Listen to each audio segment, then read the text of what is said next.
Hai, Assalamualaikum, kembali lagi di channel Hafiz TV. Okey, untuk video kali ni Hafiz nak try satu resepi yang viral sekarang ni kan, yang buat cheesecake menggunakan yogurt. Tapi yang ni Hafiz nak guna Lotus Biscoff punya flavor lah, supaya orang kata apa, dia ada rasa, tak adalah rasa yogurt dengan biskut saja kan.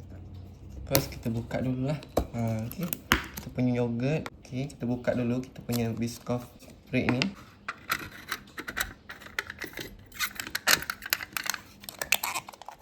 Dan kita akan campurkanlah dengan kita punya yogurt.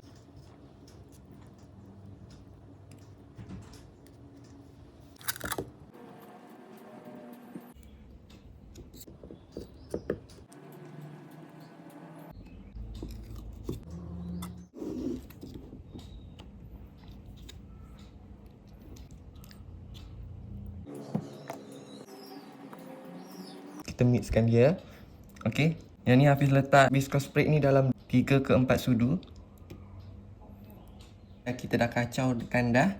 Next, kita nak susunkan biskut ni. Okey. Yang ni kita buka. Untuk biskut ni, kita letak je macam ni. Okey, kita letak macam ni.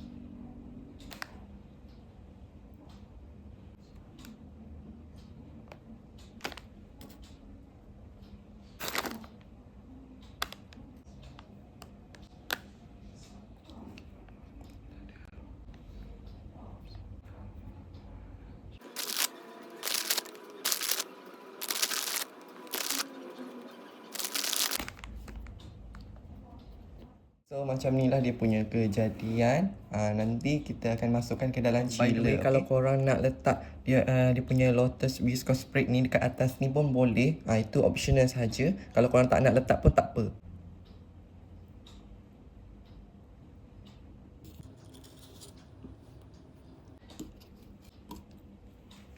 Okay, so ni dah siap. Comot tak apa. Yang penting rasa dia sedap. So yang ni kita boleh masukkan ke dalam chiller selama minimum 12 jam atau semalaman lah. So sekarang ni kita nak cubalah rasa dan kita nak tengok ni kita punya Japanese cheesecake menjadi ke tidak. Nampak ni ya.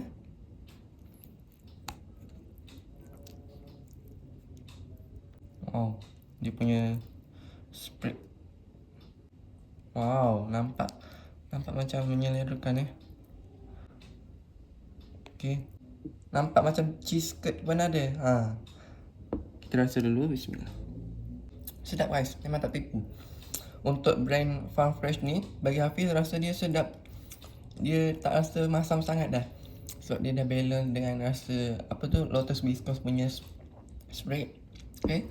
So next kita nak try yang ni.